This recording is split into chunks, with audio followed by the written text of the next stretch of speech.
बिस्मिल्लाहिर्रहमानिर्रहीम अस्सलामु अलैकुम वरहमतुल्लाहि वबरकातुहू। नाज़रीन, हमें पता है कि नवाज शरीफ को सऊदी अरब से फंडिंग होती है, लेकिन हम बोल नहीं सकते क्योंकि दोस्त मुल्क नाराज हो जाएगा। हमें पता है कि पीपल्स पार्टी को अमेरिका से या यूएई से फंडिंग होती है, हम बोल नहीं सकते क्योंकि वो मुल्क नाराज हो जाएंगे। हमें पता है कि फजलुर रहमान को सऊदी अरब से लीबिया से फंडिंग होती रही है, लेकिन हम बोल नहीं सकते। यह है पाकिस्तान का सिस्टम। DGISI पूरी मालूमात रखते हुए एक पार्टी के लीडर को कहते हैं कि मुझे आपकी फंडिंग का पता है, लेकिन मैं आपका अदब करता हूं, इसलिए मैं उसके बारे में बोल नहीं रहा। सबको बेनकाब किया जाएगा, सियासतदान हो या इनके सहूलतकार जो बने हुए हैं उन सबको। ये जो वसी तर मुल्की मफाद का चूरन हमें बेचा जाता रहा है पिछले के कुछ अरसे से, ये जो ब्रॉडशीट का सामने आया है, ये मैं तफसील से पढ़ रहा हूं। मैंने पहली वीडियो में आपको बताया जो नवाज शरीफ के हवाले से था।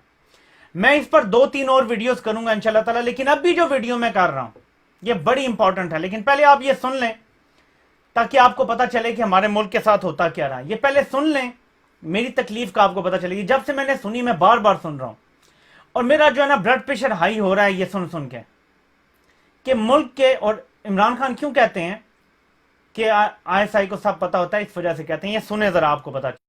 एक मैं किस्सा आपको सुना दूं, वैसे आप, मैं ज्यादा नहीं टाइम लेना चाहता। जी जी जरूर। हम जब ये नाचीज कौमी असेंबली में थे तो एक secret session, in camera session कौमी असेंबली का हुआ था। अच्छा।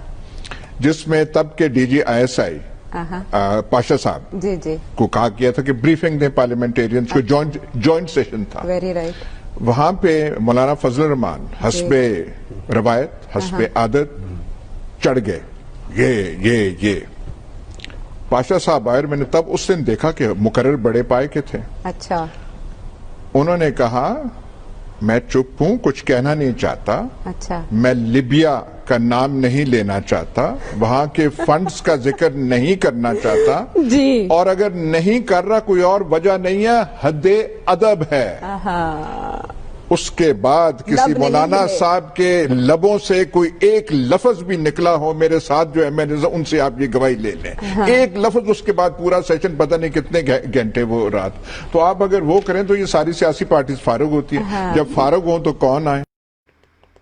ये आपने सुन लिया कि उस वक्त के DGISI जनरल शुजा पाशा जो थे वो ब्रीफिंग दे रहे थे, एक सीक्रेट ब्रीफिंग थी। वहां पे फजलुर रहमान साहब चढ़ दौड़े, जो हमेशा की तरह वो करते हैं, बड़े फन्ने खान बनते हैं। तो DGISI ये कहते हैं कि मुझे आपकी फंडिंग के बारे में पता है, लिबिया की फंडिंग, मेरा मुंह मत खुलवाएं। और फजलुर रहमान भी चुप, और उसके बाद DGISI भी चुप, ये कहने के बाद कि आपका मैं अदब करता हूं, ये हद्दे अदब है जो मैं क्रॉस नहीं करना चाहता, इसलिए मैं खामोश हूं। फजलुर रहमान भी चुप, वो भी चुप, और बात आई गई हो गई। मुल्क का वजीर आजम मौजूदा प्राइम मिनिस्टर इमरान खान अपने लेटेस्ट इंटरव्यू में जो उन्होंने कुछ दिन पहले दिया था बोल टीवी को, उसमें कहते हैं कि नवाज शरीफ हो कि पार्टी PMLN हो या पीपल्स पार्टी हो, दो ममालिक इनकी फंडिंग कर रहे हैं। मैं नाम नहीं ले सकता। क्या वजूहात हैं? कभी जी मुल्क का वसीतर मफाद आ जाता है सामने, इसलिए DGISI भी बोल के चुप कर जाता है कि लिबिया के साथ ताल्लुकात नहीं खराब करने या प्रॉब्लम आ जाएगा। लेकिन इससे बढ़ के बात करने जा रहा हूं। नवाज शरीफ को ममालिक तो छोड़ें, bin Laden, Osama bin Laden funding करता रहा है नवाज शरीफ को।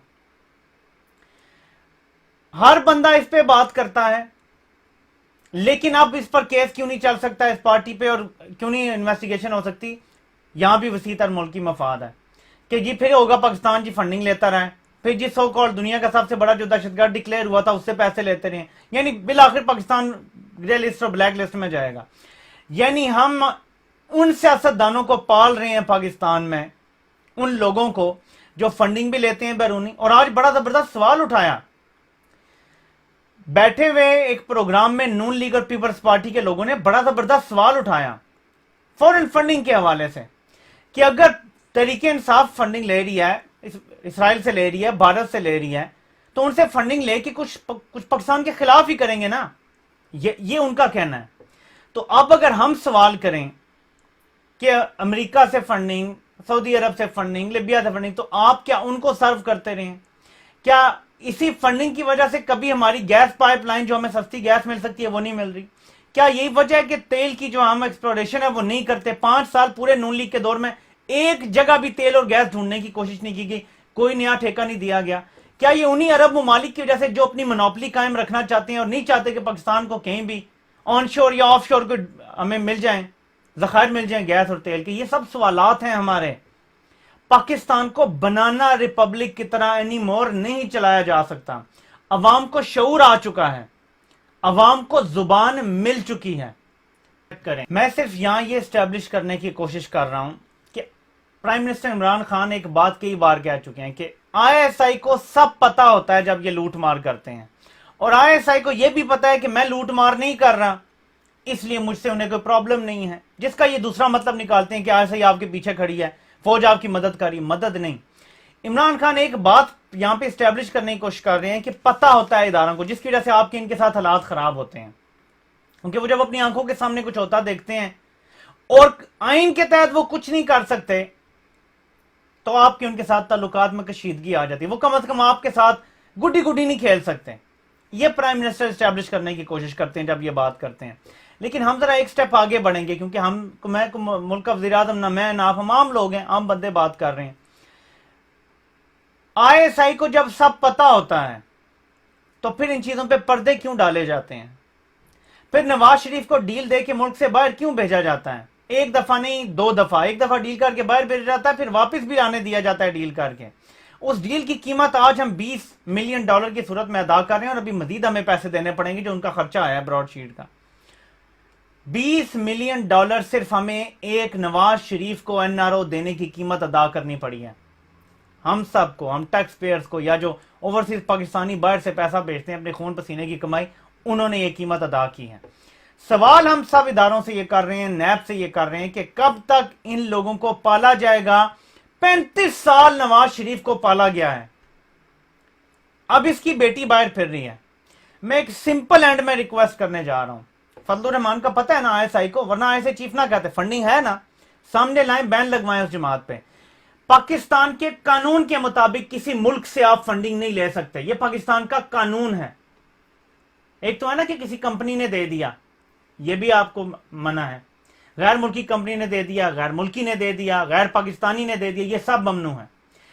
यहां पे आईएसआई का चीफ खड़े होकर तमाम मेंबर ऑफ असेंबली के सामने कहता है कि मुझसे लिबिया की फंडिंग की बात ना करो। मतलब एक मुल्क एक पार्टी की फंडिंग कर रहा है, इसके बावजूद उस जमात पे पाबंदी नहीं लगी, बहुत बड़ा सवालिया निशान है। क्योंकि इन मोरों को क्यों पाला जाता है, ये हम सवाल करेंगे अब सवाल। और आज उसने बात की, ये इन्हें पता है क्या लगता था, ये खाकान अब्बासी और जी हुकूमत को कहीं फैसला पब्लिक कर दें, उन्होंने कर दिया भाई। इन्हें पता है क्या था, ये इतने सिलेक्टेड हैं, ये नून लीग और पीपल्स पार्टी वाले, ये एक तिनका फौज की मर्जी के बगैर नहीं हिला सकते थे। इन्हें ये डर था कि कुछ जर्नैलों के नाम है बीच में, एडमिरल हक का नाम आ जाएगा तो जनरल जायद अली अकबर का नाम आ जाएगा, तो शायद हुकूमत डर जाएगी। बीच में कोई और बंदा है जो किसी जनरल का भांजा भतीजा है, वो डील करता रहे, ये सारी हुकूमत डर जाएगी, पीछे हट जाएगी। ओ भाई, उन्होंने सब सामने रख दिया है, जिसे सिलेक्टेड कहते हैं उसने सब सामने रख दिया है, और तुम लोगों को यह है कि वो बात नहीं करेंगे। भाई अब करो बात आके, अब तो सब सामने आ गया है, अब तो सबके नाम सामने आ गए हैं। तो अब ये डिमांड्स बढ़ती जाएंगी कि हमें वो कंप्रोमाइज्ड लोग सियासतदान नहीं रखने। बेशक पाकिस्तान एक पार्टी सिस्टम की तरफ चला जाए, चाइना ने तरक्की की है अब एक पार्टी सिस्टम की तरफ गए हैं, बांग्लादेश ने तरक्की असल की है जब वो एक पार्टी सिस्टम की तरफ गए हैं। सबको साइड पे करना पड़ेगा। ये जो है ना कि हमने लेजिटिमेसी देनी है अपने सिस्टम को, 2-3 पार्टियां होंगी तो चलेगा सिस्टम, सिस्टम ऐसे नहीं चलेगा, ऐसे रेंगता रहेगा। चलाना है सिस्टम तो इन सब के साथ पूरा हिसाब। नून लीग जवाब नहीं दे रही अपने फॉरेन फंड्स का, पीपल्स पार्टी जवाब नहीं दे रही, और फजलुर रहमान का तो अगर डीजी आईएसआई ये क्लेम कर रहे हैं तो इसका मतलब है नाकाबिले तरदीद सबूत मौजूद है। इन जमातों पे पाबंदी लगनी चाहिए, और तहरीक इंसाफ का भी फैसला जो है वो जल्द से जल्द होना चाहिए, ताकि पता चले कि दूध का दूध और पानी का पानी अवाम के सामने आ जाए। आपसे अगले इंशेस में मुलाकात होती है। अल्लाह पाक आप सबका हामी नासिर हो। आप सबके सुनने का बहुत बहुत शुक्रिया।